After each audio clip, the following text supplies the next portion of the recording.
Hello, welcome back, everybody. Or for those who are just joining us, I am Astra, friend of the internet, and a professional artist. Okay, more like a hobby artist. I just go to conventions and I sell me art a lot, so I know a thing or two maybe. So I thought I'd kind of show you the process. Although, fair warning, it's kind of hard to record a lot of things when you're not trying not to record your face. And I have no aversion to you guys seeing my face. I've never really enjoyed taking pictures of myself or anything growing up, so yeah. So originally this was just going to be an example of one small convention and tabling at that. But my friend was very nice to offer me a small spot at their table at a little bit of a larger convention. So not only will you have an example of what a small convention and a large convention is like, but you'll also get to see what it's like to have your own table at a convention or to split or share a table at a different convention. So the first convention we're going to go ahead and talk about is Bold Matsuri in Jacksonville. So let's get into it. Alright, so I'm heading over to the convention center now. Today's just a setup day since it's only a 2-day convention. But yeah, I'm not staying at a hotel since it's maybe an hour drive from my home. But yeah, we're gonna go set up today, and then we're gonna meet up my friend who's also doing the convention. They're gonna be tabling right next to me, and then we're both gonna come back here for the night. And then tomorrow we will wake up bright and early and head back over.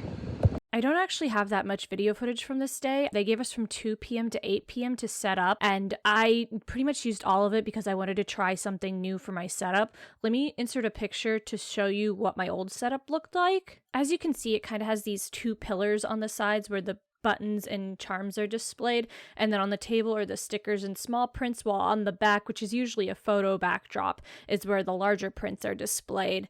So the reason why I wanted to change my setup was because I'd noticed a lot of people would just walk past without, really looking at anything. So I wanted to have everything visible. So something would probably catch somebody's eye as they're walking past. Now I think this photo is 2 or 3 years old by now. So it's I've gone through a couple iterations since I've done this, but yeah, it gives you the basic idea of what I usually go for. Yeah, but as you can see, it just jumps to the next morning of us driving to the convention. I promise I'll do better next time recording more stuff. But yeah, I'll insert what my table looked like now because I did actually manage to record it the next day.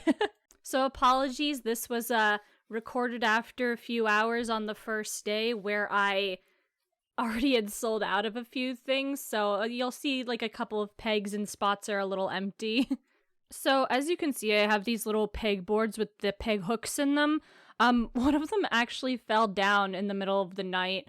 I was using these with the opaque grid cubes that I usually have, but they don't stick as well with the caged version. Obviously, less surface area to stick it to, the more it'll fall. Overall, I'm pretty happy with the setup. I think there's only a few minor changes I would make, but otherwise, it's pretty good. Here's what the view looks from behind the table. Yes, it always looks like a dumpster fire. I have no control over it. I try to organize it and it just comes out like this. So in case you're wondering, it's not just constant sales at a convention. There's always a little bit of downtime, and I kill most of that time by cutting out stickers. I'll show you my process later and explain why I do it this way, but yeah, it's a good time killer for boredom. So I don't have any direct pictures of anybody else's booth except for me and my friends here. That's because it's kind of rude to take pictures of other people's tables without permission. So yeah, if you're ever at a convention, please just ask permission first before just taking out your phone and snapping a picture of something. I know you probably are just taking a picture for a friend, but a lot of people will take pictures and copy and trace it. It's an actual concern. So this is what it usually looks like at the end of the day. I don't normally cover my table because the tables are usually in a locked room and I feel pretty safe and I trust all the other artists not to touch my stuff. But I decided to close up early to kind of get a few shots around the convention and walk the artist alley. Not gonna lie, I didn't even really get a chance to look at half of the artist alley area, which I'm kind of upset about because I know somebody was selling art of a niche hobby I have. I'm oh gosh, if only I'd gotten far enough. And I didn't even go to the vendors area, which, you know, in recent years doesn't bother me as much. I used to love going and getting like official merchandise from that side, but a lot of the vendors, they just sell bootleg stuff now that they get for Alibaba, and then they cut down the price, and it really screws over like small artists who are trying to do their thing. So like the people who sell figures, plushies, you know, that kind of stuff, they're fine. They're usually fine. You know, wigs and costumes, they're all good. But the people who are like selling the little knockoff keychains and like things like that have like just objects where you can have things easily printed on them, fuck you. But yeah, this is your pretty standard convention. There's not really like a whole lot going on in the hallways. But you know, they have like modest stuff, like they have food out there, and then like they have this little karaoke thing set up. There weren't many people coming up to my table at this convention, but like so many people were just so nice and like freaking generous with their money. Like so many people who spent over 50, and I was just like, are you sure? Or like, are you sure that's how much money you want to spend here? Also, like, I was at the front end of the area. Like, I was near one of the first tables in the row, and right in front of me was like this tabletop area, and there was just like crowds of people in front of it, like cheering the whole time. And I was just like, what the hell? I just never realized how popular like indie card games and indie tabletop games were. Like, I feel like that's really hard to do, like, if you're not like Pokemon or Magic the Gathering or something like that already. But yeah, that was the gist of it. Day 2 is pretty much the same as day 1. I made a little over $800, which is pretty good for like not only a small convention, but artist that doesn't have much of a following in general. But yeah, so I figured I'd show you the back area where people can come and load and unload. I was a little irritated because, again, I was all the way up to the front of the convention center, and I wish they'd just left the front door open so I could park near the front door and go out that way, because I wouldn't have been as sweaty and sore by the end of it. Okay, so I'm going to go through the process of showing you guys, you know, how I print out my small sized prints and my stickers. The larger size prints, the buttons, and the charms I order from somewhere else, but I feel like these are relatively easy for myself to do at home, so I usually do that.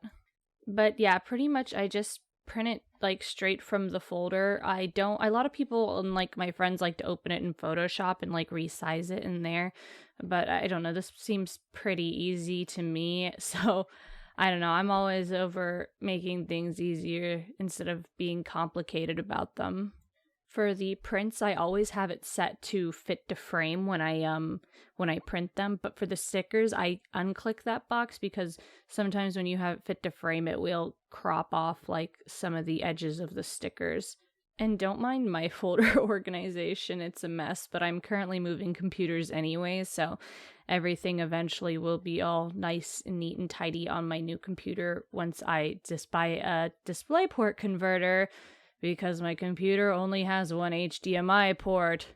But yeah, as for stickers, I usually just take the ones I need, put them on like a new file, like a new page by themselves, and then I print them out that way instead of reprinting, you know, the same pages every single time. So I just figured I would share really quickly how I make my stickers. I don't use a Cricut machine because I have like a holographic foil on it. And where the thing is with the holographic foil, it will reflect back into the machine and it won't be able to cut it properly. Also, I've stopped using my Cricut machine. I only really wanted to use it for like sticker sheets, but I don't make those anymore. And I could never find like the quality of paper I wanted to use to cut it with. But yeah, so essentially I put this film over top. I get like a matte vinyl paper, and then I put the film over top of it, and then I just cut around it like that. So I got my charm orders from Zap Creatives. Sometimes I order from Vogue Grace too, but only if I want like a specialty charm. Like they do like bag charms and shaker charms, so I'll order from them if I want something like that. But if I just want like plain generic like acrylic charms, like double-sided charms, I'll usually order them from Zap Creatives because they are a lot more eco-friendly than a lot of other charm suppliers. But yeah, so I have these two, and then I have this one that I ordered, and it has like a glitter epoxy on the front. Let me give you the good charm peel ASMR.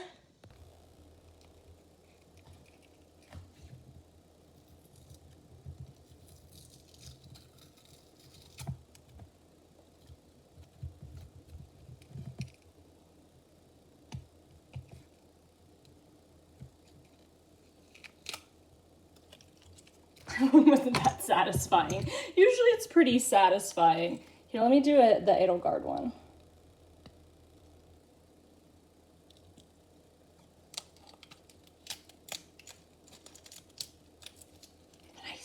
Nice clean peel.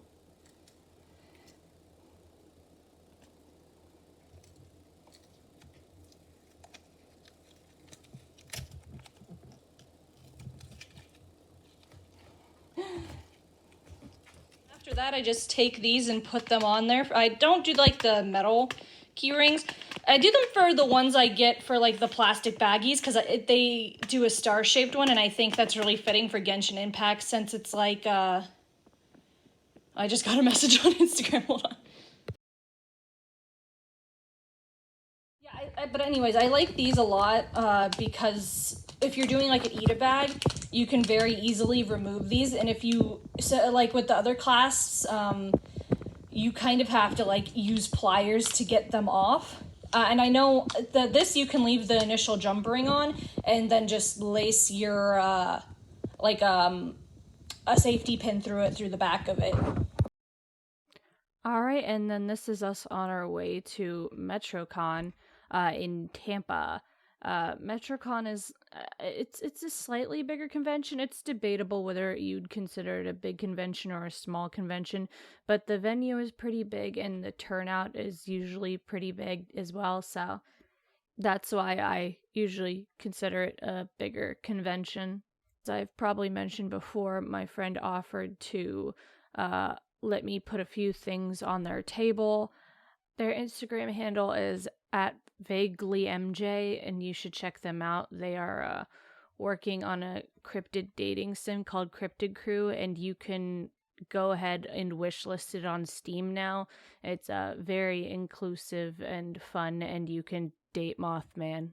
But yeah, luckily we were able to park in the parking garage directly across the street from the venue and walk through the front door, instead of having to go up the ramp to the loading dock, which was good. Pretty sure it only took us maybe 2 or 3 trips to get everything in, although I kind of offered to run down and grab everything while they started setting up.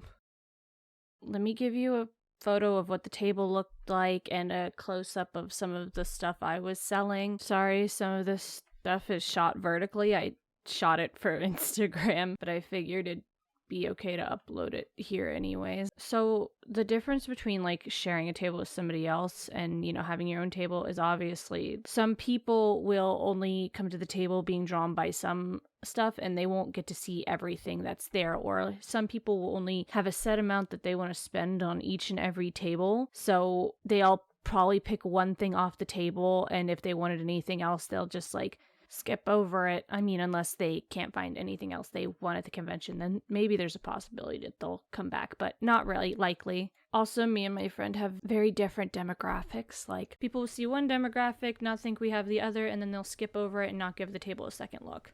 Also, a very real thing you have to think about is oversaturation. At big conventions, of course, everybody's going to have a lot of like the same popular thing, which, you know, could work for some people who are going around and collecting their favorite character, but a lot of people will just go get 1 or 2 things and then they'll look for something else. So it's always good to have your like one niche hobby that nobody else is really into, because you will be the sole supplier of that one thing. So I don't really have much to say about this convention, but I figured I'd get some shots of these cars because I really regretted not doing that at the Bold Matsuri convention, because there was a Venti car, and oh my gosh, Venti is like my favorite Genshin character.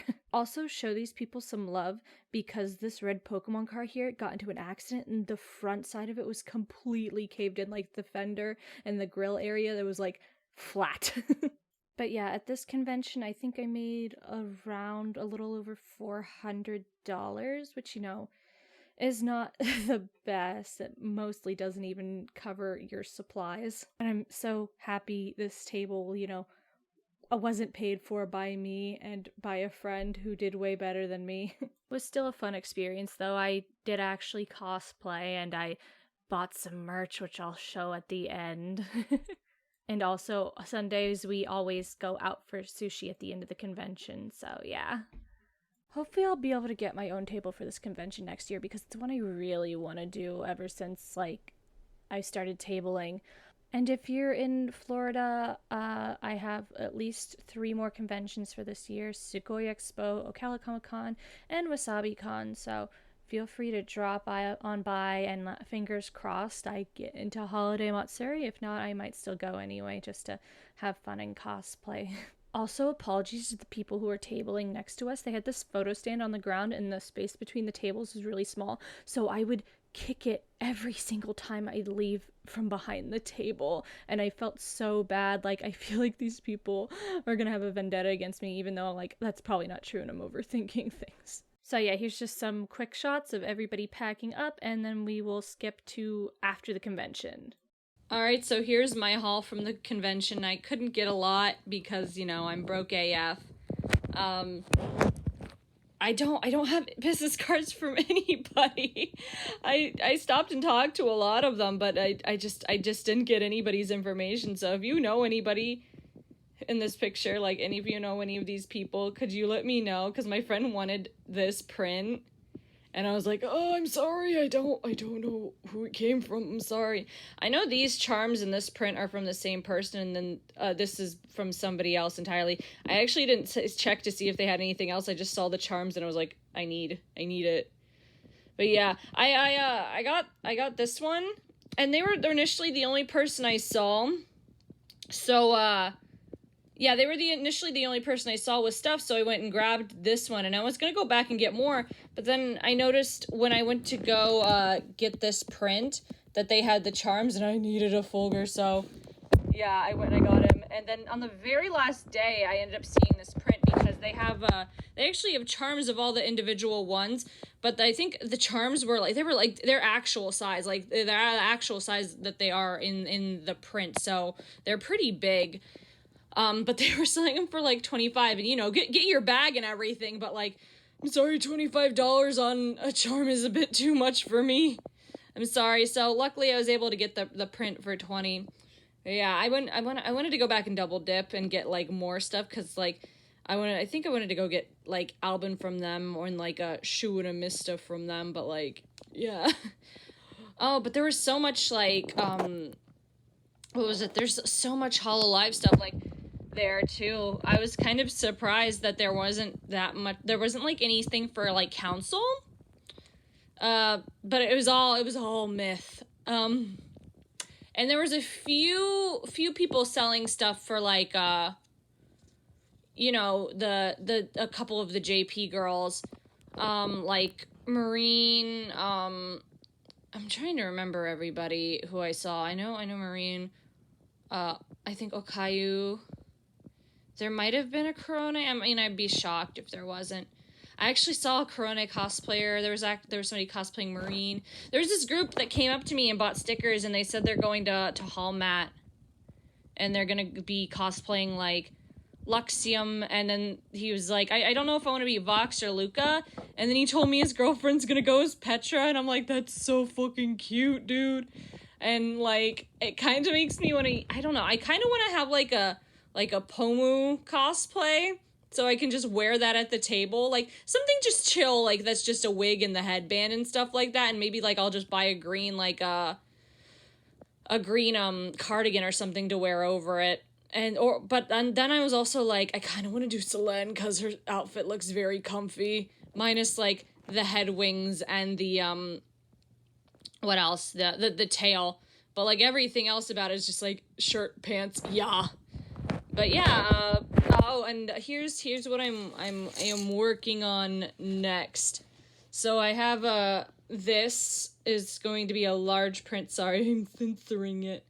And then we're going to I have this one that's going to be like a mini print. Here's the thing. I love making content for like fandoms that aren't necessarily that aren't necessarily like the biggest fandoms. Like, and I love seeing people get excited. Like, there's a lot of people at conventions that will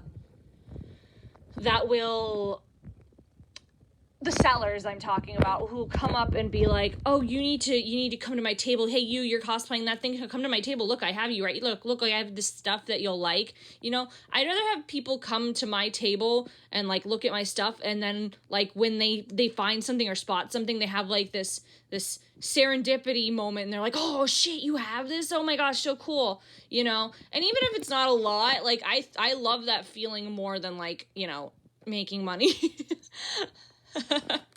Oh my gosh, I forgot. Yeah, so yeah, I definitely, oh my gosh, I definitely want to make charms and stuff of like the other members. But there's, oh my gosh, there's so many members now. Like they just dropped the Iluna. I'm pretty sure that's how it's pronounced. I'm gonna wait to debut because initially when Noctix debuted, because that was my first Niji debut I saw. When Noctix debuted, I was like very much just based on design, thought Albin and Yugo were gonna be my favorite, and then like that guy dropped in, I was like, nope, that guy's a huge nerd, he is now my favorite. But sorry, I just chucked him. But yeah, so I'm gonna wait to see like what the debut is like. I don't know, but yeah, after the kind of like overwhelming Niji release teaser, I was just kind of like, I don't know, man. I think I'm gonna go hop into Hollow Stars for a bit. Also, I just wanted to drop this quick reveal on you guys. My model is rigged and ready to go. I still have to go buy a webcam so I can actually fiddle around with it and set it up. But yeah, I'm very happy with it, even though there's like a few things that I'm iffy, but all in all, I'm very happy. Yeah, she was rigged by Ciara Chi, who is on YouTube and Twitter. I will leave a link to her in my description. But yeah, take a look at my girl. Yeah, that's pretty much going to do it for me today. I'm probably going to drop like a few gameplay videos with me messing with my model and stuff like that. And I want to put out like another like little semi-animated rambling video soon. I'm not too sure what the topic is about, although I do believe in the last video I posted, which was unfortunately like almost 2 weeks ago, I said something about doing a convention etiquette video, which I think would be very easy to put out. So that might be what's next.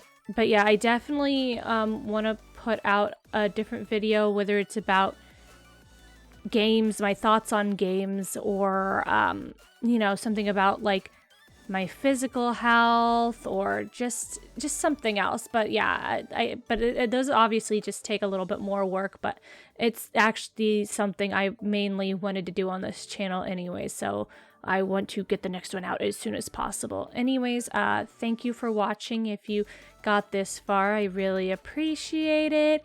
And you know, if you want to subscribe, you can, or go to my Twitter and you can like follow me and message me. We could be friends or something like that. No pressure though, no pressure. I'll just happen to leave the links in the description below and you can do whatever you want with those. But yeah, anyways, thanks for watching. Bye bye.